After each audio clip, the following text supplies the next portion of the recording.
Fine student, तो देखो आज क्लास में हम लोग एज यूजुअल 3 एडिटोरियल्स पर चर्चा करने वाले हैं। पहला जो एडिटोरियल है वेरी वेरी इंपॉर्टेंट, कांग्रेस के जो ओवरसीज लीडर है सैम पेट्रोडा, उन्होंने बहुत बड़ा बयान दिया है। ये अलग बात है, उस बयान से जो इंडियन नेशनल कांग्रेस है, भारत में जो पार्टी है, उसने अपने आप को किनारा रखा है। तो उन्होंने क्या दिया बयान कि इनहेरिटेंस टैक्स इंडिया में भी होना चाहिए। हालांकि ऐसा नहीं कि इंडिया में नहीं था, मैं इंडिया में उसको स्क्रैप्ड कर दिया गया। क्या होता है इनहेरिटेंस टैक्स का मतलब? यानी कि आपको अपने फादर से जो जब मिल रहा है जायदाद, आप तो फ्री मिल गया, आपने कुछ मेहनत भी नहीं किया, उसके ऊपर सरकार टैक्स लगाए, that is called inheritance tax. बात समझे? तो अब सैम पेट्रोडा जो कि इतना बड़ा टेक्निकल आदमी है, वही आदमी जो 1980s में टेलीकम्युनिकेशन में रिफॉर्म्स लाया था, विद्यार्थी लोग पता होना चाहिए सभी को। सैम पेट्रोडा बहुत बड़ा नाम है, ठीक है, किसी भी पार्टी से हो, बहुत ही टेक्निकल आदमी है वो। तो उन्होंने जब बयान दिया ये, तो एक डिबेट छिड़ गया वर्ल्ड में भी और इंडिया में स्पेशली, क्योंकि वर्ल्ड में भी जानते हो कि बहुत सारा जगह पे इनहेरिटेंस टैक्स लगता है। जो बाइडेन भी बोल रहा था कि पूरा लगना चाहिए, हालांकि लगा नहीं पूरा, कई यूनाइटेड स्टेट्स में कई स्टेट्स में लगता है। अब देखो किसी स्टेट्स में लगेगा तो फिर वहाँ से भाग के आदमी फिर दूसरी जगह जाएगा, क्यों जाएगा कि स्टेट को पास कर दे अपना जायदाद सब? तो प्रॉब्लम होता है। जब ज़रूरत से ज़्यादा टैक्स लगना शुरू हो जाए नागरिक के ऊपर, तो जाहिर सी बात है टैक्स इवेडन शुरू हो जाता है। टैक्स इवेडन यानी कि चोरी हो जाता है टैक्स का उसके बाद। तो इसको हम लोग बहुत ही 360 में समझने वाले हैं इस एडिटोरियल्स को। सेकेंड देखो, हमारा सर्विस फिर से न्यूज़ में है। सर्विस एक्सपोर्ट देखो शेयर 8 टाइम्स ज़्यादा हुआ है as in comparison of 3 decades. यानी कि जो 30 साल पहले जो सर्विस सेक्टर का जो स्थिति था, उसके कंपेयर में हम लोग 8 टाइम्स ज़्यादा इंक्रीज़ किए हैं। और यदि एनुअल ग्रोथ रेट देखोगे, कंपाउंड एनुअल ग्रोथ रेट देखोगे, तो डबल डिजिट से हुआ है, 14-15% से बढ़े हैं हम लोग। ये स्पेक्टेकुलर अचीवमेंट है भारत का सर्विस सेक्टर में, स्पेक्टेकुलर। वर्ल्ड में देखोगे तो $100 ट्रिलियन का जीडीपी है ना, इकोनॉमी, उसमें से देखो इंडिया सर्विस में, यानी कि पूरा ओवरऑल सर्विस का देखोगे तो उसमें इंडिया 4.3% कंट्रीब्यूट कर रहा है। जबकि मर्केंटाइज गुड्स का देखेंगे हम लोग तो ओनली 1.7 और 1.8%, यानी कि बिलो 2% है। तो उस हिसाब से देखेंगे तो सर्विस तो काफ़ी अच्छा ग्रोथ किया है। नंबर 3 देखो हो क्या रहा है इंडियन फूड प्रोडक्ट्स को। हाँ, या तो रेगुलेटर हमारा सो रहा है, ठीक, रेगुलेटर ठीक से काम ही नहीं कर रहा है हमारा। देखो इससे पहले क्या हुआ, हमारा जो कप सिरप पी के क्या हुआ वहाँ पे बाहर सेंट्रल एशिया में, है ना, श्रीलंका में क्या हुआ, अफ्रीका में क्या हुआ। इससे पहले देखो बॉर्नवीटा का एपिसोड क्या हुआ, पतंजलि का एपिसोड क्या हुआ, ठीक है। तो अभी देखो MDH और एवरेस्ट का। इसका मतलब रेगुलेटर को जो काम करना चाहिए, भारत का जो रेगुलेटर, वो काम नहीं कर पा रहा है। तभी तो इतना बैड इमेज हो रहा है भारत का, इमेज स्टेटस गिर रहा है हमारा। स्पाइसेस देखो, इंडिया स्पाइसेस सबसे ज़्यादा शेयर है वर्ल्ड में इंडिया का। इंडिया प्रोड्यूस भी सब ज़्यादा करता है, कंज्यूम भी ज़्यादा करता है और एक्सपोर्ट भी बहुत ज़्यादा करता है। ऐसे परिस्थिति में हमारा जो ब्रांडेड प्रोडक्ट है उसके ऊपर इस तरह का आरोप लगे, आरोप भी नहीं है, सिद्ध भी हो गया ये तो, क्योंकि टेस्टिंग में पाया गया कि आपका वो है, वो जो नहीं होना चाहिए, ETO जो होना नहीं होना चाहिए वो है उसमें। जबकि हमारा रेगुलेटर ETO को अलाउ नहीं करता है, क्योंकि वो स्टेरिलाइजिंग एजेंट है, वो एज अ पेस्टिसाइड्स के रूप में यूज़ होता है। आप बताओ MDH में पाया जा रहा है, एवरेस्ट मसाला में पाया जा रहा है, तो इससे तो छवि खराब होगा भारत का। बात समझे ना? तो ये सब चीज़ को हम लोग देखने वाले हैं हम। तो नंबर 1 देखते हैं student, inheritance tax detrimental to innovation and wholly counter productive. तो ये डिबेट का एक साइड है कि यदि इनहेरिटेंस टैक्स आप लगाओगे तो इससे क्या होगा, बहुत काउंटर प्रोडक्टिव होगा, ये कामयाब नहीं होगा। ये डिबेट का एक हिस्सा है। डिबेट का दूसरा भी हिस्सा है, वो कहेगा कि लगाना बहुत ज़रूरी है, क्योंकि जिस हिसाब से इनइक्वालिटी बढ़ रहा है वर्ल्ड में, देख रहे हो ना, इंडिया में भी LPG के बाद 1991 के बाद किस लेवल पे इनइक्वालिटीज बढ़ा है, in terms of income, in terms of your assets. तो क्या करोगे? दूसरा उपाय क्या है कि अमीर से लो, अब इनहेरिटेंस टैक्स के रूप में गरीब को डिस्ट्रीब्यूट करो। GS paper 3 economic development, government budgeting, और ये आया था टाइम्स ऑफ इंडिया के पेपर में 25 अप्रैल 2024 को। तो देखते हैं मामला क्या है, अच्छे समझते, एक एक पॉइंट समझने का प्रयास करते हैं। रिसेंटली देखो, Indian overseas Congress chairman Sam Pitroda, ठीक है, इन्होंने एक रिमार्क दिया, एक कमेंट दिया है इनहेरिटेंस टैक्स के ऊपर। इन्होंने कहा है कि जब यूनाइटेड स्टेट्स में हो सकता है इनहेरिटेंस टैक्स तो इंडिया में क्यों नहीं हो सकता। यूनाइटेड स्टेट्स भी तो लगा रहा है, मैं पूरा नहीं, फेडरल नहीं जी, यूनाइटेड स्टेट्स के बहुत सारे स्टेट्स में, जानते हो ना, यूएसए 50 स्टेट से बना हुआ है जी, तो किसी किसी स्टेट में लगता है वहाँ पे। तो दूसरे शब्द में कहा जाए तो क्या है इसका मतलब, यदि 100 मिलियन का आपका वर्थ है, एसेट है, समझे, आप यूनाइटेड स्टेट्स के हो, यदि नागरिक है कोई यूनाइटेड स्टेट्स का, 100 मिलियन का उसके पास जायदाद है, यदि वो मरता है, यदि वो उसका देहांत होता है तो 45% हिस्सेदारी उसके चिल्ड्रन को मिलेगा और 55% का जो हिस्सेदारी है वो गवर्नमेंट ऑफ यूएस को चला जाएगा, वहाँ का सरकार को चला जाएगा। That is called inheritance tax. बात समझे। मैं इंडिया में ऐसा कुछ नहीं है, बट इंडिया में क्या ऐसा नहीं है, इंडिया में क्या है कि यदि पिताजी का यदि मान लो कि जायदाद $10 बिलियन का है और यदि पिताजी गुजरते हैं तो टोटल जायदाद बच्चे को जाएगा, सरकार को तो नहीं जाता यहाँ पे। तो इसलिए ये जो मुद्दा है, जो छेड़ा है सैम पेट्रोडा ने, इसके वजह से डिबेट हो गया भारत में और डिस्कशन हो रहे हैं। हालांकि जो यहाँ के जो मेन प्रिंसिपल वही अपोजिशन पार्टी है इंडियन नेशनल कांग्रेस, राहुल गांधी का, उन्होंने कहा कि देखिए वो बयान उनका अपना पर्सनल है, हम लोग से लेना देना नहीं है, क्योंकि अभी इलेक्शन ईयर है ना, ऐसा कुछ बोल देंगे तो बहुत बड़ा इम्पैक्ट पड़ जाएगा। बात समझो, आया समझ में ना ये चीज़। देखो तो क्या भारत में प्रयास नहीं किए गए क्या इनइक्वलिटीज़ का, इनइक्वलिटीज़ को रिड्यूस करने का? तो भारत में बहुत तगड़ा प्रयास हुआ है। पोस्ट इंडिपेंडेंस देखोगे स्टूडेंट, 1947 में भारत आज़ाद हुआ, उसके बाद बहुत सारे ऐसे रिफॉर्म्स किए गए, बहुत सारे ऐसे मेजर्स लिए गए हैं ताकि जो इनकम इनइक्वलिटीज़ है, जो लोगों के बीच में गैप है, कोई आदमी बहुत रईस है इनकम के टर्म्स में, हाँ वेल्थ के टर्म्स में, उसको रिड्यूस करने का बहुत प्रयास हुआ है आफ्टर इंडिपेंडेंस भी। नंबर 1 देखो वहाँ पे उत्तर प्रदेश जमींदारी एबुलेशन एंड लैंड फॉर्म्स एक्ट 1950, इसमें कोशिश किया गया कि जो सरप्लस लैंड है, जो जमींदार के पास लैंड है, उसको रीडिस्ट्रीब्यूट किया जाए, फार्मर्स को दिया जाए, वर्कर्स को दिया जाए, ताकि जमीन जानते हो ना एसेट है, इन लोगों को भी दिया जाए। तो पहला ये हमारा रहा है, प्रयास रहा है। दूसरा देखो बुडान मूवमेंट, सब कोई जानता है, आचार्य विनोबा भावे का क्या गजब का ये काम हुआ है यहाँ पे। इनके प्रयास के वजह से लोग वॉलेंटरी, जिसके पास ज़मीन है, वॉलेंटरी क्या किए, डिस्ट्रीब्यूट किए, गरीब लोग को दिए। यदि मान लो कि फार्मर्स कोई काम कर रहा है ज़मींदार के ऊपर, इनके आह्वान के वजह से क्या किया कि ज़मीन दे दिया फार्मर के, लीजिए जाओ तुम काम करो उस पर, क्योंकि ज़मींदार बहुत ज़मीन है उसके पास। तो चाहे वो उत्तर प्रदेश जमींदारी एबुलेशन एंड लैंड रिफॉर्म्स एक्ट 1950 का बात हो, चाहे बुदान मूवमेंट का बात हो जो आचार्य विनोबा भावे ने किया था, इसके वजह से पॉजिटिव रिजल्ट हुआ है इंडिपेंडेंस के बाद।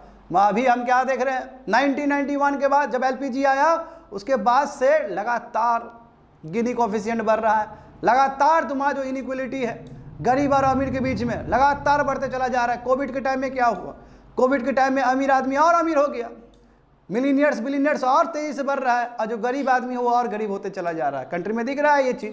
ऑक्सफैम रिपोर्ट भी कहता है कि 1% आदमी के पास बहुत ज़्यादा ही वेल्थ है, जबकि उतना तो तुम्हारा 50% के पास नहीं है। और अभी जो रिसेंट जो सर्वे था, जो हम लोग सर्वे करवाए थे ना, एक्सपेंडिचर बेस्ड सर्वे, उसमें भी तो यही बात था कि अधिकतर जो इंडियंस है वो तुम्हारे नीचे कैटेगरी में है। तो जाहिर सी बात है डिबेट तो होगा ही होगा। और कंट्री का जो पैटर्न था डीपीएसपी, सोशलिस्ट प्रिंसिपल, तो सभी चीज़ को देखते हुए तो ये डिबेट छिड़ना ही था स्टूडेंट। देखो फिर हिंदू सक्सेशन एक्ट है 1956 का, इसके हिसाब से क्या कि यदि पिताजी का डेथ होगा तो जितने भी उसके जायदाद है वो सब इक्वली सक्सेसर को जाएगा, बस एल्डेस्ट सन को नहीं जाएगा। उससे पहले एल्डेस्ट सन को जाता था स्टूडेंट। यदि मान लो कि 3 बच्चा है, जो पहला जो बच्चा है उसको पूरा ज़मीन जाता था पहले 56 से पहले। मैं ये हिंदू सक्सेशन एक्ट आने की वजह से यदि 3 बच्चा है तो तीनों बच्चों को इक्वली डिस्ट्रीब्यूट होगा। हाँ, हम तो ये भी जानते हैं कि गर्ल को नहीं मिलता था, और थैंक्स की सुप्रीम कोर्ट 2006 के आसपास सुप्रीम कोर्ट ने कहा कि अब गर्ल्स को भी मिलेगा। हाँ, अभी भी गर्ल्स क्लेम कर सकती है ज़मीन। समझ गए ना स्टूडेंट? तो ये है, तो प्रयास हुआ है, अच्छा खासा प्रयास हुआ है।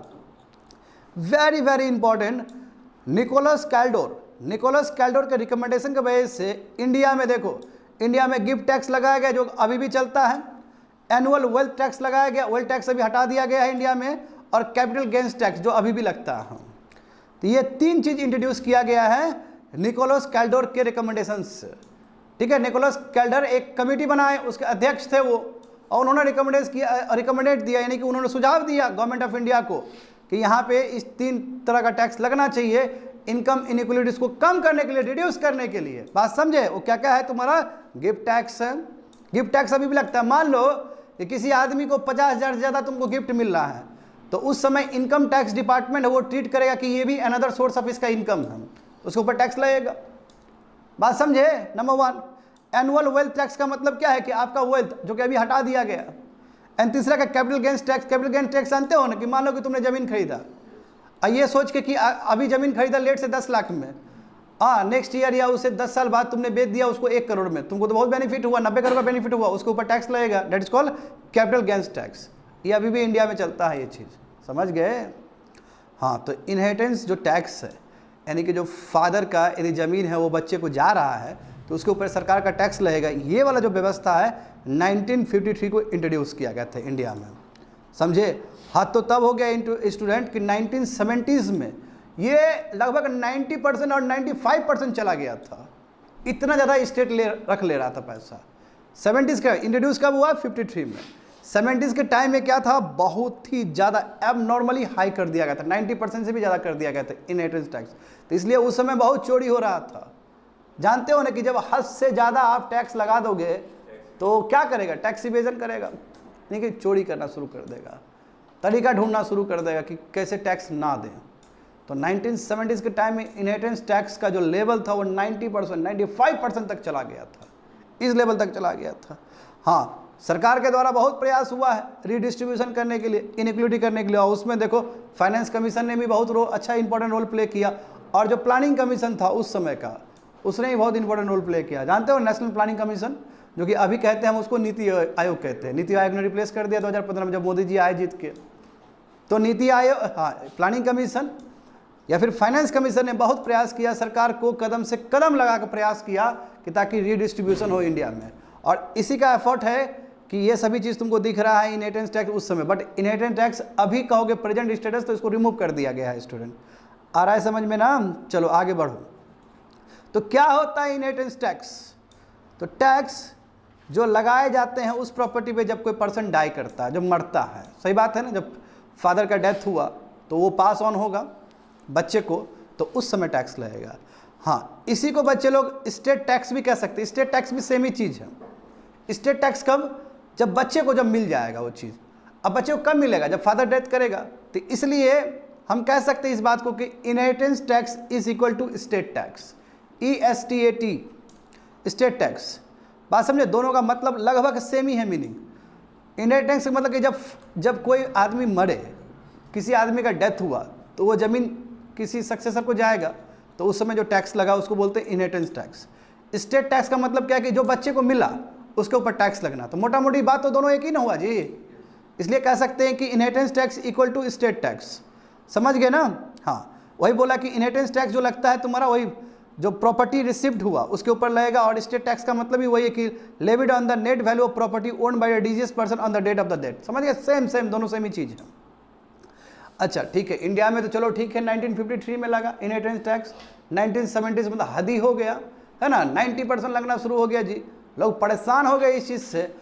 अभी देखते क्या दुनिया में कहाँ कहाँ इनहेरिटेंस टैक्स लगता है। तो देखो बहुत सारे एडवांस कंट्रीज सब जो डेवलप कंट्री है, यूनाइटेड स्टेट्स में कुछ states, UK, Japan, France, Finland, यहाँ पे अच्छा खासा इनहेरिटेंस टैक्स लगता है, रेंजिंग फ्रॉम 7% टू 55%। कहीं पे ज़्यादा लगता है, कहीं पे कम लगता है। लग रहा है ना स्टूडेंट? लग रहा है जो मोस्ट डेवलप कंट्री उस पर लग रहा है। तो हाँ देखो 2000 के बाद देखो सिंस 2000 यानी कि 2000 देखोगे अभी 25 साल पहले की बात है, 24-25 साल पहले की बात है। तो इसमें से 2 जुरिस्डिक्शन हैव स्क्रैप्ड स्टेट और इनहेरिटेंस टैक्स, यानी कि 2 कंट्री ने हटा दिया क्योंकि वहाँ पे प्रॉब्लम हो गया होगा। सही बात है ना? क्योंकि हम भी तो लगाए थे, हम भी तो 1953 में लगाए थे, फिर बाद में तो रिमूव कर दिए। तो यहाँ पे 2 कंट्री ने हटा दिया। US के जो प्रेसिडेंट है जो बाइडन, इन्होंने भी बैक किया कि लगना चाहिए इनहेरिटेंस टैक्स। मैं ये कि इन्होंने पूरा यूनाइटेड स्टेट्स पे नहीं लगाया है, कुछ स्टेट पर लगाया। मगर जो बाइडन जो अभी के जो प्रेसिडेंट है उनका भी मानना है कि इनहेरिटेंस टैक्स लगना चाहिए, कम से कम 16% का लगना चाहिए। समझ रहे हो बात को ना? और कई राज्य में लगे हैं, पूरा कंट्री में नहीं लगा है, कई राज्य में लगा है। जानते हो यूनाइटेड स्टेट्स, वहाँ फेडरल व्यवस्था है, वहाँ पे हर राज्य एक कंट्री की तरह भी है और एक यूनाइटेड कंट्री भी है। सबका अपना कोर्ट भी होता है वहाँ का, सबका अपना अपना सुप्रीम कोर्ट होता है, वहाँ का व्यवस्था अलग है इंडिया से। तो ये चीज़ हो गया तुम्हारा इसका। तो देखो समझ गए ना ग्लोबल प्रैक्टिस क्या है। इनहेरिटेंस टैक्स और स्टेट टैक्स लगभग सेम ही चीज़ है। आगे देखो, तो यहाँ पे हम लोग debate argument for inheritance tax, यानी कि इनहेरिटेंस होना चाहिए, ये आर्गूमेंट्स। और दूसरा आर्गूमेंट क्या है कि नहीं होना चाहिए, अगेंस्ट। तो पहले देखते हैं कि इनहेरिटेंस क्यों होना चाहिए। देखो इससे क्या होगा स्टूडेंट कि लेवल प्लेइंग फील्ड मिलेगा सभी को। नहीं तो देखो अरे पिताजी का था हमको मिल गया तो हम तो ऐसे ही रईस हो गए, बिना मेहनत किए हुए रईस हो गए। और यदि इनहेरिटेंस टैक्स लगता है तो सब इक्वल फुटिंग पे आ जाएगा ना, सबके लिए लेवल प्लेइंग फील्ड होगा, सबके बीच में कंपटीशन होगा, सबको अपॉर्चुनिटी मिलेगा और सबका सोशल मोबिलिटी होगा। लोग मेहनत करेंगे तब अपना अर्जित करेंगे, तो ये ज़्यादा बढ़िया है, इनहेरिटेंस टैक्स लगना चाहिए, समझे। और हाँ, थॉमस पिकेटी के हिसाब से देखोगे तो inherited wealth should be taxed higher, ज़्यादा लगना चाहिए। क्यों? क्योंकि आदमी खुद नहीं कमाया है, उसको मिला है पीछे से। जब कोई चीज़ आपको फ्री में मिला है तो उस पर ज़्यादा टैक्स लगना चाहिए एज पर द इकोनॉमिक्स। हाँ, बहुत सारे ऐसा भी आर्गूमेंट्स जो कहता है कि इनहेरिटेंस टैक्स बिल्कुल भी नहीं लगना चाहिए। अब यदि मान लो कि यदि लगा दोगे तो दिक्कत क्या है कि वहाँ से छोड़ छोड़ के भाग जाएगा सब, फिर लोग चोरी करना शुरू कर देंगे, टैक्स इवेजन करना शुरू। और इनोवेशन, आखिर आदमी क्यों कमाता है? अच्छा, आदमी क्यों मेहनत करता है स्टूडेंट? ताकि पैसा ज़्यादा अर्जित कर सके, धन दौलत ज़्यादा अर्जित कर सके। जब उसको पता है कि हम बहुत मेहनत करेंगे और एक दिन मर जाएंगे तो ये धन दौलत हमारे बच्चे को मिलेगा ही नहीं, स्टेट को मिल जाएगा, काहे हम इतना मेहनत करें, काहे इतना इनोवेशन करें। आखिर कोई भी चीज़ का जो स्टार्ट है इनोवेशन का, वो तुम्हारा मनी से ही स्टार्ट होता है कि हम इनोवेशन करेंगे। आज जॉनसन एंड जॉनसन देखते हो क्या क्या सामान प्रोड्यूस करता है, क्यों? ताकि वो ग्रोथ कर सके। आज कोई भी मेहनत करता है ताकि उसके पास पैसा आ सके, उसके पास वेल्थ आ सके। मैं यदि उसको पता है कि जितना भी वेल्थ आएगा स्टेट नहीं लेगा तो क्यों हम इतना मेहनत करेंगे, फिर इनोवेशन का क्या होगा। अब फिर देखो ऐसे लोग क्या करेंगे, ऐसा जुरिस्डिक्शन में जाएंगे, ऐसा राज्य में जाएंगे, ऐसा कंट्री में जाएंगे जहाँ पे इनहेरिटेंस टैक्स नहीं लगता है। देखो तो अच्छा खासा टैलेंटेड मैन पावर निकल के दूसरी जगह चला जाएगा ना, तो इसका नुकसान। तो दोनों का अपना पक्ष है विपक्ष है स्टूडेंट, समझ गए। हाँ, यूनाइटेड स्टेट्स का भी देखो ना, यूनाइटेड स्टेट में किसी राज्य में है ना, पूरा कंट्री में थोड़ी है। सैम पेट्रोडा ने भले ही बोला हो, मगर सैम पेट्रोडा को ये भी बात पता है कि पूरा कंट्री में तो नहीं है जी, पूरा कंट्री में नहीं है। जैसे मान लो कि एक कोई स्टेट है, लेट से कैलिफोर्निया, लेट से एज्यूम करके चलते कैलिफोर्निया में है, तो जिस स्टेट में नहीं है वहाँ पे लोग माइग्रेट कर जाएंगे अपना बिजनेस एक्टिविटी करने के लिए। पता चला कि कैलिफोर्निया से निकल के एरिजोना में चला गया, ताकि कैलिफोर्निया को कितना नुकसान हुआ इससे, वहाँ का जो बिजनेस इकोसिस्टम वो तो पूरा बर्बाद हो गया। समझ, ये प्रॉब्लम क्रिएट हो सकता है। हाँ, इंडिया देखो, इंडिया के पास वही जो इनहेरिटेंस टैक्स इंडिया 1953 में लगाया और 1985 तक बना हुआ था। 1985 में उसको फिर स्क्रैप कर दिया गया, हटा दिया गया, क्योंकि लोगों का वो डिमांड हुआ कि नहीं हटाइए इस चीज़ को, ठीक है, बहुत ज़्यादा ही हो गया। 90% कोई उठाता है क्या? देखो तो इंडिया के पास इनहेरिटेंस टैक्स था, वही स्टेट ड्यूटी लगता था, और देखो 85% तक लगा, समझे। बट बाद में 1985 में उसको हटा दिया गया, समझ गए, उसको हटा दिया गया क्योंकि उस तरह का वहाँ पे उस समय माहौल बना होगा। सेवरल मेजर्स, बहुत सारे काम किए गए भारत के द्वारा ताकि सोशल इक्विटी मेंटेन रहे। देखो गिफ्ट टैक्स के ऊपर लगाना, वेल्थ टैक्स के ऊपर लगाना, स्टेट ड्यूटी को लगाना, वो दुनिया भर का चीज़ इंडिया ने किया, जो कि हम लोग शुरू से ही देख रहे हैं। वेल्थ टैक्स को भी स्क्रैप किया गया 2015 में, मोदी जी जब आए तब किया गया ये चीज़। पहले वेल्थ टैक्स के ऊपर भी लगता था स्टूडेंट, यानी कि जो आपका वेल्थ है, आप ज़्यादा वेल्थ हो गया आपके पास तो उसके ऊपर भी लगेगा। इनहेरिटेंस का मतलब क्या, जो पिताजी के द्वारा आपको आया उसके ऊपर लगेगा, तो वेल्थ टैक्स भी लगता था, उसको भी स्क्रैप किया गया 2015 में, समझे। गिफ्ट टैक्स को भी विड्रॉ किया गया था 1998 में, मगर फिर 2004 में इंट्रोड्यूस किया गया, तो गिफ्ट टैक्स पे अभी भी लगता है। आ रहा है समझ में ना कौन सा टैक्स है जिसको इंडिया में अप्लाई किया गया और फिर उसको रिमूव भी किया गया। नंबर 1 बताओ, गिफ्ट टैक्स। गिफ्ट टैक्स को इंट्रोड्यूस किया गया, फिर विड्रॉ किया गया, फिर से री इंट्रोड्यूस किया गया, तो यानी कि गिफ्ट टैक्स अभी भी चल रहा है इंडिया में। नंबर 1 स्टेट टैक्स, यानी कि वही इनहेरिटेंस टैक्स इंडिया में 1953 में था, मगर 1985 में हटा दिया गया और अभी भी हटा हुआ है, समझ गए ना। हाँ, वेल्थ टैक्स था पहले, मगर उसको स्क्रैप कर दिया गया जब मोदी जी जीत के आए 2015 में, समझ गए ना। ये सभी चीज़ देखो, जैसे कि मैंने कहा है तुमको कि गिफ्ट टैक्स का मतलब क्या है कि इनकम टैक्स एक्ट में देखोगे सेक्शन 56 क्लॉज 2 एंड क्लॉज 6, उसमें लिखा गया कि यदि कोई भी आदमी को 50,000 से अधिक मिलता है किसी भी फाइनेंशियल ईयर में पैसा, तो ऐसा माना जाए कि एज इफ ये सोर्स ऑफ इनकम है और उसके हिसाब से उसके ऊपर टैक्स लगेगा, समझे।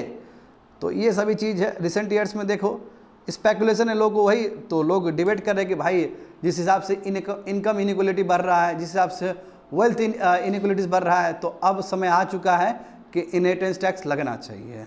समझ गए स्टूडेंट? कंप्लीटेड। आगे देखो, service export share for India went up 8 times in 3 decades। GS paper 3 economic development, effects of liberalisation on the economy, changes in industrial policy and their effects on industrial growth. ये UPSC का syllabus है जी, ठीक है। तो देखो ये business standard paper में आया था 25 अप्रैल को। तो देखते हैं मामला क्या है। बहुत ही सुंदर तरीके से गया है हमारा सर्विस। हमारा जो सर्विस एक्सपोर्ट हुआ है स्टूडेंट 1993 से लेकर 2022 का दिखाया गया है, लगभग इस 30 साल में, 3 डिकेड्स में। तो कंपाउंड एनुअल ग्रोथ रेट यानी कि प्रत्येक साल कितना वृद्धि है, 14% से वृद्धि की है हम लोग। गजब ना। जबकि वर्ल्ड देखोगे सर्विस में तो 7% से किया है, वर्ल्ड एज अ होल। पूरा दुनिया जो सर्विस एक्सपोर्ट में जो कर रहा है, बढ़ोतरी जो कर रहा है वो 7% से कर रहा है, मैं इंडिया उसका ठीक डबल से कर रहा है। गजब ना, बहुत सुंदर ना। इंडिया सर्विस में बहुत अच्छे से आगे बढ़ रहा है। देखो यात्रा जो इंडिया शुरू किया है 0.5% of the whole economy of service. दुनिया में जो सर्विस एक्सपोर्ट होता है उसमें इंडिया का शेयर कितना था 30 साल पहले? 0.5% था। अभी देखो 4.3% हो गया। उस समय हम 24th पोजीशन पे आते थे और अभी देखो 7th लार्जेस्ट सर्विस प्रोवाइडर है हम लोग। ग्रोथ हुआ कि नहीं हुआ? इंडिया जीडीपी में, नॉमिनल जीडीपी में कितना रैंक में है? 5th में है। आने वाले समय में हम लोग 3rd में चले जाएंगे। बात समझे ना? आने वाले समय में 3rd में चले जाएंगे हम लोग 2-3 साल में। तो इंडिया का अच्छा खासा ग्रोथ हो रहा है। देखो इंडिया, देखो इट करेंटली रैंक 2nd। देखो टेलीकम्युनिकेशन में 2nd में आता है, कंप्यूटर इंफॉर्मेशन सर्विस वही सॉफ्टवेयर में इंडिया 2nd में आता है। 6th में कल्चरल और रिक्रेशनल, यहाँ पे लोग आते हैं ना टूरिज्म करने के लिए, है ना, रिक्रेशनल, ताजमहल घूमने के लिए, अच्छा जगह घूमने के, उसमें देखो 6th रैंक में आता है। सर्विस में वो सब भी आता है विद्यार्थी लोग, खाली सॉफ्टवेयर ही नहीं है, वो सब भी आता है, घूमने, टूरिज्म, ये सब चीज़ होता है। इनक्रेडिबल इंडिया, है ना। तो इंडिया में लोग तो बहुत घूमने आते हैं। इंडिया तो सिविलाइजेशन रहा है शुरू से। तो आगे देखो तो क्या कारण है। देखो इसमें बहुत इंपॉर्टेंट चीज़ है, क्या कारण है कि इतना हमारा रोबस्ट सर्विस एक्सपोर्ट हो रहा है प्रीवियस 3 डिकेड्स में। तो देखो इसका सबसे फर्स्ट जो रीज़न है गवर्नमेंट का लाइट टच रेगुलेशन। सरकार ज़्यादा वो नहीं करती है। जैसे मार्केंटाइज गुड्स बेचना हो, सामान आपको बेचना हो तो दुनिया भर का कस्टम लगता है। जहाँ ऑफिसर जाओ वहाँ से बात करो, करप्शन दुनिया भर का है, आपका सामान बाहर जा ही नहीं पाएगा क्योंकि उसमें आदमी का इन्वॉल्वमेंट है। यहाँ क्या है, इंटरनेट से काम किए, सॉफ्टवेयर कर दिए, इंटरनेट पे भेज दिए, काम हो गया। कितना ईजी है। और सरकार भी ज़्यादा इंटरफेयर नहीं करती है। तो एक तो सरकार को भी क्रेडिट जाता है कि ज़्यादा यहाँ पे IT, ED, UD को नहीं भेजता है सरकार यहाँ पे, तो इसके वजह से बचा हुआ है ये इंडस्ट्री, सर्विस सेक्टर। दूसरा क्या है कि इंडिया में देखो इंग्लिश स्पीकिंग वर्कफोर्स, दुनिया कितना ज़्यादा इंग्लिश बोला जाता है इंडिया में, है ना। इंजीनियरिंग टैलेंट इंडिया में, स्टेम एजुकेशन, STEM जानते हो ना, साइंस, टेक्निकल, इंजीनियरिंग, मैथमेटिक्स, ये 1 नंबर है भारत में। इससे बहुत फायदा हो रहा है। इसलिए तुम्हारा जो डेवलप कंट्री है वो आउटसोर्सिंग करता है इंडिया से। यदि वो अपना ही कंट्री में कंपनी खोलता है तो उसको महंगा पड़ता जी। इंडिया में डॉलर भेज देता है, डॉलर इंडिया के हिसाब से तो बहुत ज़्यादा है, या 50-60 हज़ार में वो ले रहा है, जबकि वहाँ कितना लगेगा उसको पैसा। तो इंडियन वर्कफोर्स को ही फायदा, उसको ही फायदा, आउटसोर्सिंग। देखते हो अभी देखो इंडिया में ग्लोबल कैपेबिलिटी सेंटर कितना बन गया है। देखो अभी 1600 बन चुका है। 2015 से लेकर 2022-23 का देखोगे तो जो ग्लोबल कैपेबिलिटी सेंटर से इंडिया में देखो 60% इंक्रीज हुआ। अभी 1600 ग्लोबल कैपेबिलिटी सेंटर्स है हमारे इंडिया में। एक ही नहीं है बाबू, बहुत ज़्यादा है हमारे इंडिया में, इतना तेज़ी से बढ़ा है। समझ गए ना। दूसरी बात है देखो, एक तो यहाँ का सॉदर्न स्टेट्स इंजीनियरिंग कॉलेज पे बहुत फोकस कर रहा है। वहाँ पे सॉदर्न स्टेट्स में तुमको इंग्लिश स्पीकिंग वर्कफोर्स भी बहुत अच्छा मिलेगा। तो ये भी एक रीज़न है कि लार्ज मल्टीनेशनल, क्योंकि आखिर इंग्लिश ही कम्युनिकेट करेगा ना जी। हाँ, इंग्लिश ही कम्युनिकेट करता है ये सब चीज़ में। अब जब यहाँ पे इंडिया में इतना वर्कफोर्स प्रेजेंट है जो इंग्लिश बहुत अच्छे से बोल सकता है, जिसके बाद टेक्निकल एजुकेशन है, जिसके बाद मैथमेटिक्स है, जो इंजीनियरिंग है, तो बेस्ट माहौल बन जाएगा, बेस्ट इकोसिस्टम बन जाएगा इंडिया। और उसी का रीजन है कि ग्लोबल कैपेबिलिटी सेंटर इंडिया में बहुत तेज़ी से बढ़ा है। और वो बढ़ने का मतलब सर्विस एक्सपोर्ट होना। तो इंडिया का कम्पिटिटिवनेस तुमको टेलीकॉम और उसके सर्विस में दिखता है। देखो टेलीकॉम IT रिलेटेड सर्विस में इंडिया बहुत आगे निकल गया है। ठीक है, देखो वर्ल्ड 7% से ग्रोथ हो रहा है, इंडिया 14% से ग्रोथ हो रहा था। इससे ही हम आकलन लगा सकते हैं कि इंडिया कितना आगे बढ़ा है। हाँ, यहाँ पे 2 चीज़ है, वेरी वेरी इंपॉर्टेंट चीज़ है स्टूडेंट, कि कैसे हमारा बढ़ेगा और कैसे हमारा घटेगा। थोड़ा यहाँ पे इकोनॉमिक्स इन्वॉल्व है। देखो अच्छे सुनना सभी लोग, external demand and price competitiveness significantly affect service exports. And for instance देखो इसमें क्या बोला है, यदि 1% जीडीपी का ग्रोथ हो पूरा दुनिया में तो इंडिया पे इसका असर क्या पड़ेगा कि हमारा जो सर्विस सेक्टर वो 2.5% से ग्रोथ करेगा। आया समझ में? यानी कि पूरा दुनिया में जीडीपी में, जैसे अभी जीडीपी कितना है पूरा दुनिया का, $100 ट्रिलियन का है। यदि 1% ग्रोथ करे तो 1% ग्रोथ करने का मतलब क्या, $101 ट्रिलियन। तो उससे इंडिया का एक्सपोर्ट पे, सर्विस एक्सपोर्ट पे कितना असर पड़ेगा, 2.5% का पड़ेगा। इसका मतलब इंडिया का सर्विस सेक्टर इतना इंपॉर्टेंट है वर्ल्ड लेवल पे, इसका मतलब ये हुआ। और दूसरा देखो, दूसरा ये एक बहुत इंपॉर्टेंट पैरामीटर दिया गया, दूसरा भी उतना ही इंपॉर्टेंट पैरामीटर दिया गया, आप समझो। ये रीर है और नीर, सुने हो ना, रियल इफेक्टिव एक्सचेंज रेट। सुन लो अच्छे से, लिख भी लो स्टूडेंट, जो यहाँ पे सुन रहे हो वो भी लिख लो, जो यूट्यूब पे सुन रहे हो वो भी लिख लो अच्छे से। ये बहुत इंपॉर्टेंट कॉन्सेप्ट है। रीर का मतलब क्या होता है, real effective exchange rate. What does it mean?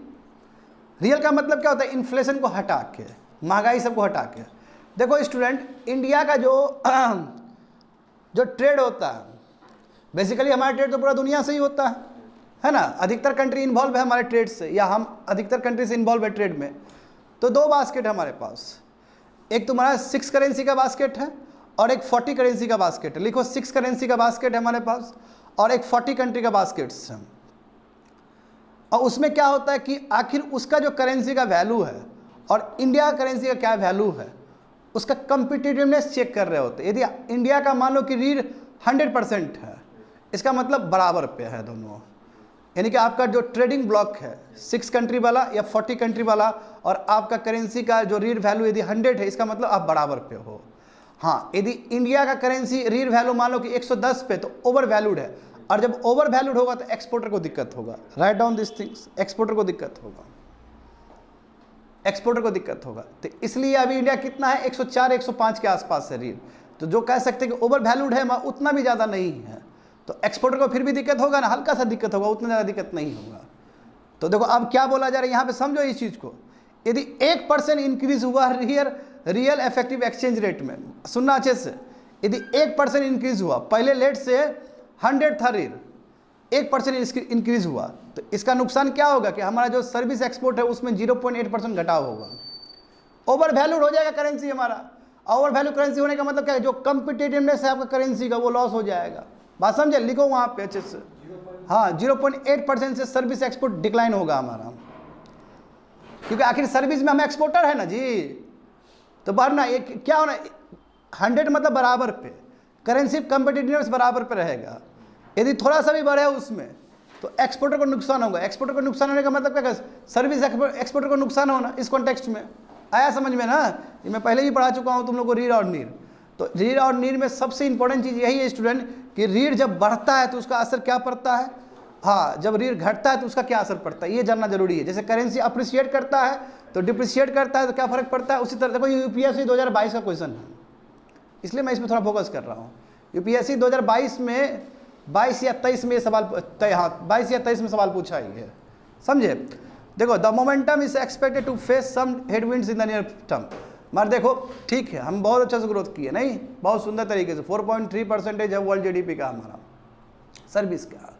हाँ, 14% से डबल डिजिट से हम लोग ग्रोथ कर रहे हैं। बट हेडविंड्स तो है, प्रॉब्लम चैलेंजेस तो है। जिस हिसाब से दुनिया में देखो global supply chain system break हो रहा है, तो ब्रेक होगा तो इंडियन एक्सपोर्ट पे भी असर पड़ेगा, सर्विस पे, ये भी बहुत सबसे बड़ा प्रॉब्लम। तो वही बोल रहा है कि देखो कि ग्लोबल इकोनॉमिक ग्रोथ सोचा जा रहा है कि वीक पड़ेगा। जितना देखो अभी बोले ना कि जितना जीडीपी बढ़ेगा वर्ल्ड का, उतना सर्विस पे इंपैक्ट पड़ेगा इंडिया का। यदि वर्ल्ड का जीडीपी घटेगा तो हमारा सर्विस भी घटेगा। और वर्ल्ड जानते हो, जैसे इजराइल अटैक कर दिया हमास को, रसिया अटैक कर दिया उधर यूक्रेन को, और वर्ल्ड में यदि इस लेवल पे हो, जैसे ईरान अभी अटैक कर रहा है इसको, तो ऐसे में क्या होता है कि पूरा वर्ल्ड में ना जो जीडीपी ग्रोथ है वो कम हो सकता है। तो वो यदि कम हुआ तो इंडिया पे असर पड़ेगा, नंबर 1। दूसरी बात है, देखो डेवलप कंट्रीज क्या कर रहा है, वही friend shoring, reshoring, near shoring. अब देखो मानो कि जो ग्लोबल कैपेबिलिटी सेंटर इंडिया में बना, वो बोलेगा कि यूएसए के नहीं हम ले जा रहे हैं, अब छोड़ दो, रहने दो, इंडिया को नुकसान होगा ना। तो इतना स्पीकिंग फोर्स हमारा क्या इंग्लिश स्पीकिंग फोर्स करेगा क्या यहाँ बैठ के? और सबको तो H1B1 वीजा मिलने वाला नहीं है, यूएस में कुछ सेटल तो होने वाला नहीं है सभी लोग। जब नियर शोरिंग का वही फ्रेंड शोरिंग और रीशोरिंग वाला कॉन्सेप्ट आ गया और दुरुस्त होना शुरू हो जाए, स्पेशली रीशोरिंग, क्या करें, यूएसए अपना कंपनी को फिर से वापस बुला ले तो नुकसान तो होगा हमें। और अभी अनसर्टेनिटी अभी हो ही रहा है ऐसा। देखो जापान सब क्या किया, बड़ा बड़ा कंपनी को फिर से बुला लिया अपने कंट्री में, तो यहाँ प्रॉब्लम। और दूसरी बात है कि artificial intelligence, artificial intelligence India के लिए अपॉर्चुनिटी भी है तो इंडिया के लिए थ्रेट भी है। तो अनसर्टेनिटी है कि आखिर आर्टिफिशियल इंटेलिजेंस इकोनॉमी में क्या गोल खिलाएगा, ये अनसर्टेनिटी है। तो इंडिया के ऊपर ये भी नुकसान, ये क्लियर नहीं है अभी। हम आर्टिफिशियल इंटेलिजेंस क्या कयामत मचाएगा सर्विस में, मर्केंटाइज में, अभी तक क्लियर ही नहीं है। पॉजिटिव भी हो सकता है, नेगेटिव भी। ये डिपेंड करता है कि इंडिया कितने अच्छे से उस चीज़ को कोप कर पाता है, एडॉप्ट कर पाता है। तो ये सभी हेडविंड सब है, मगर despite of the headwinds India बहुत ही अच्छे से प्रोग्रेस कर रहा है सर्विस में। समझ में आ गया ना, आगे बढ़ो। Indian food products regulation must be stringent and enforced. बोला कि इंडियन फूड प्रोडक्ट्स में हो क्या रहा है भाई, रेगुलेटर को अपना काम करना चाहिए अच्छे से, स्ट्रिंजेंट प्रोविजंस होना चाहिए, बहुत तगड़ा होना चाहिए, वो सब लैग है। GS paper 2 social justice and governance issues relating to development and management of social sector और services relating to health, education and human resources, ये हिंदू पेपर में आया था 26 अप्रैल को। तो यहाँ पे देखो, अब देखो एक तो सीक्वेंशियल देखो, केवल ये एमडीएच का ही बात नहीं है स्टूडेंट, और ना ही केवल ये एवरेस्ट का बात है। अभी देखो ना, अभी रिसेंट में क्या क्या नहीं हुआ है इंडिया में। सुप्रीम कोर्ट ने फटकारा ना उसको, यूनियन को फटकारा, गवर्नमेंट ऑफ इंडिया को फटकारा कि तुम क्या कर रहे हो भाई अभी तक। हाँ, ये पतंजलि मिसलीडिंग कर रहा है, हाँ ये तुम्हारा एलोपैथिक मेडिसिन को स्टूपिड साइंस बता रहा है, ये तुम अभी तक कुछ बोल ही नहीं रहे हो, और अपना उल्टा पुल्टा मेडिसिन बेच रहा है ये बोल के कि कोविड-19 के लिए सबसे बढ़िया मेडिसिन है मेरा। तो गलत नहीं जी। तो इसलिए तो सेंट्रल गवर्नमेंट को भी, सुप्रीम कोर्ट ने सेंट्रल गवर्नमेंट को भी डांटा है कि आप कर क्या रहे हो। यदि आप चुपचाप रहोगे तो ऐसे कंपनी सब तो इस तरह आगे बढ़ेगा, मिसलीड करेगा, और तो कंटेम्प्ट ऑफ कोर्ट लगा कि नहीं लगा, समझे ना। तो देखो वही बोल रहा है कि देखो कोर्ट का जो ओपिनियन है कि आखिर सरकार ने जो एक्शन लेना चाहिए वो लिया ही नहीं, इसलिए देखो आलतू फालतू वाला कोविड-19 में प्रचार किया है कि ये डायबिटीज़ के लिए है, ये इसके लिए, उसके लिए बेच रहा है दवाई। एट द सेम टाइम देखो ये नेस्ले वाला जो हुआ है, नेस्ले वाला इशू हुआ ना सेरेलैक्स का, यहाँ से भी तो पता चला। अब ये कौन किया, बाहर का कंट्री किया ना जी। पता चला कि बाहर डेवलप कंट्री में तो नेस्ले में कुछ भी एडेड शुगर नहीं है, मगर इंडिया में बहुत एडेड शुगर है, इथोपिया में बहुत एडेड शुगर है। तो पतंजलि का देखो वही बात है कि फास्ट मूविंग कंज्यूमर गुड्स से देखो ये बिना जांच पड़ताल किए हुए है ना एडवर्टीजमेंट, मिसलीड एडवर्टीजमेंट कर रहा है, तो गलत है ये, ऐसा नहीं होना चाहिए। आगे देखो रिसेंटली क्या हुआ, हांगकांग और सिंगापुर, दो कंट्री जहाँ पे अच्छा खासा इंडियन पॉपुलेशन है, वहाँ पे एमडीएच मसाला और एवरेस्ट बैन कर दिया गया। तो क्यों ऐसा बैन किया गया, क्योंकि इन लोगों को पता चला कि वही ईटीओ है, ठीक है, वही इथाइलिन ऑक्साइड पाया गया, जबकि इथाइलिन ऑक्साइड जो है वो स्टेरलाइजिंग एजेंट है। क्या होता है स्टेरलाइजिंग एजेंट, मतलब फूड प्रिजर्वेटिव, यानी कि उसको यूज़ करके आप फूड को लंबा समय तक आप उसको रख सकते हो हेल्दी। मगर हमारा जब FSSAI से पूछा गया था क्या ये मसाला सब में इस तरह का ईटीओ होना चाहिए, तो हमारा FSSAI क्या बोला कि नहीं होना चाहिए। तो फंस गया ना एमडीएच एवरेस्ट। ये स्टेरलाइजिंग एजेंट है, ये पेस्टिसाइड्स के रूप में भी यूज़ होता है स्टूडेंट। और ये स्टेरलाइजिंग एजेंट का मतलब क्या है कि वो यदि आप डालते हो तो आपका फूड का जो हेल्थ है वो लंबा समय तक रहेगा।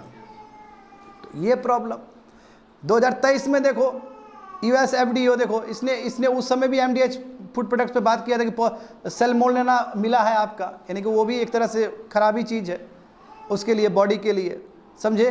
जानते हो कि इंडिया क्या है, world largest exporter of spices के लिए हम अभी से शुरू से जाना जाता है। मसाला बॉन्ड है कि नहीं है, इंडिया का बॉन्ड को ही मसाला बॉन्ड कहा जाता है। तो इंडिया तो स्पाइसेस के लिए अभी से नहीं, एंशिएंट टाइम से ही जाना जाता है। हम सबसे बड़े लार्जेस्ट प्रोड्यूसर भी है, कंज्यूमर भी है और एक्सपोर्टर भी है।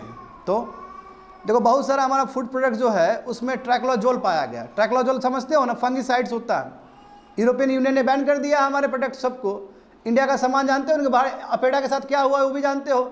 हमारा जो ऑर्गेनिक फूड जा रहा था तो यूएसए ने बैन कर दिया ना उसको, बोला कि अपेडा को हम रेगुलेटर मानते ही नहीं है। तो छवि तो खराब हो गया, ऑर्गेनिक फूड का भी छवि खराब हो गया। ट्रैक्लोजोल पाया गया हमारा सब बहुत सारा फूड आइटम्स में, जबकि ट्रैक्लोजोल फंगिसाइड्स है। अब अपर ज़्यादा लिमिट से यूज़ कर रहे हो उस चीज़ को, तो प्रॉब्लम है। देखो यही इथाइलिन ऑक्साइड ईटीओ स्टेरलिंग एजेंट, जबकि जिसका कैंसर होने का भी चांस है, जिसमें कार्सिजेनिक प्रॉपर्टीज है उसके अंदर। देखो इंडिया का स्पाइस सेक्टर देखो 20% ऑफ वर्ल्ड स्पाइस ट्रेड में 20% कंट्रीब्यूट करता है जी। $4 बिलियन इससे कमाई होता है, समझो। तो most of the times regulator of other countries and NGOs are flagging concern. देखो हमारा जो सामान को लेके दूसरा कंट्री का जो रेगुलेटर सब वो बोलता है कि यार सामान सब स्टैंडर्ड है, ढंग से नहीं है। बात समझे, हमारे इंडियन फूड हो, मेडिसिन हो, प्रॉब्लम है। देखो FSSAI देखो, इसमें भी बहुत अच्छे, देखो इसमें वो सेरेलैक्स वाला दिखाया गया ना, वो जब स्विस इन्वेस्टिगेटिव ऑर्गेनाइजेशन है कि स्विट्जरलैंड का जो ऑर्गेनाइजेशन ने इस पर काम किया नेस्ले पे, वही सेरेलैक्स पे, तब FSSAI का दिमाग खुला है। उसका देखो एक इन्फ्लुएंसर, सोशल मीडिया इन्फ्लुएंसर ने बताया ना कि बॉर्नविटा वाला इशू, तब जाके इंडियन रेगुलेटर का दिमाग खुला है। इंडियन मेड देखो सिरप, हमारा सिरप पी के 140 बच्चा डेथ कर गया गाम्बिया में, कैमरून में, उज्बेकिस्तान में। तो ये तो बहुत बड़ा नुकसान हो गया भारत को। अब देखो India pharmacy of the world है। क्या का pharmacy of the world? India का फार्मेसी खा के यदि कोई आदमी मर रहा है तो क्या छवि जाएगा उसका, है ना। ये श्रीलंका में भी प्रॉब्लम हुआ इस तरह का, है ना। आगे देखो global confusion should go away. देखो एक तो देखो फूड स्टैंडर्ड को लेकर कन्फ्यूजन है। अब जब आपको फूड स्टैंडर्ड को लेकर कन्फ्यूजन, तो कोडेक्स फॉलो करो आप। इंटरनेशनल जो फूड स्टैंडर्ड है कोडेक्स, ठीक है, जो कि पब्लिश करता है Food Agriculture Organisation of United Nations और WHO मिलकर करता है। तो अब इंडिया वही फॉलो करे ना। इंडिया को यदि कन्फ्यूजन है कि क्या स्टैंडर्ड होना चाहिए, तो वो सिंपल कोडेक्स को फॉलो करे। कोडेक्स तुम्हारा स्टैंडर्ड है, ये इंटरनेशनल स्टैंडर्ड है, ये जो कि फूड एग्रीकल्चर ऑर्गेनाइजेशन और तुम्हारा WHO तय करती है। हाँ, यूरोपियन यूनियन का एक अपना भी है स्टैंडर्ड, जो कि इससे भी ज़्यादा स्ट्रिंजेंट है, इससे भी ज़्यादा कड़क है। तो चलो ठीक है, वो यूरोपियन यूनियन मत फॉलो करो, कम कोडेक्स तो फॉलो करो, ताकि तुम्हारा सामान अच्छे से बिक सके दुनिया में। तो प्रॉब्लम ये है, बात समझे ना, प्रॉब्लम ये है। वही बोल रहा है कि सभी स्टेक होल्डर को शामिल करो, रूल्स बहुत ट्रांसपेरेंट रखो, फेयर रखो स्टूडेंट। तो इंडियन रेगुलेटर्स को टाइटन करना होगा, कैपेसिटी बिल्डिंग करना होगा। देखो ना FSSAI में प्रॉब्लम क्या है, अरे FSSAI अंडर स्टाफ्ड है, उसमें आदमी काम करने वाले लोग ही नहीं है, अंडर फंडेड है, लोग को उतना होशियारी नहीं है उसमें, ठीक है। FMGC मार्केटिंग देखते हो कितना तेज़ी से बढ़ रहा है, जो तुम्हारा जितने कंज्यूमर गुड्स है कितना तेज़ी से बढ़ रहा है। यदि इस पर लगाम नहीं लगा जाए तो कोई भी प्रोडक्ट बना कोई भी बेच देगा आदमी, तो प्रॉब्लम है ये। तो इसलिए government of India should develop required capacity, जो इंडियन रेगुलेटर्स के लिए अच्छा कैपेसिटी डेवलप करें। अंडर स्टाफ है तो स्टाफ उसमें भरे, उसको ठीक से ट्रेनिंग दे, और सबसे बड़ी बात है लेजिस्लेटिव बैकअप, एक कानून व्यवस्था लेके आया पार्लियामेंट से, क्योंकि इससे इंडिया का छवि और ख़राब होते चला जाएगा स्टूडेंट्स। MDH कितना बड़ा हमारा ब्रांड है, MDH तो है, चलो एवरेज उतना नहीं है, तो MDH तो बहुत बड़ा ब्रांड है जी, है ना। कफ सिरप इंडिया फार्मेसी का बहुत बड़ा ब्रांड है। तो इस तरह यदि छवि खराब होगा तो इंडिया को बहुत नुकसान है in long run also. Completed.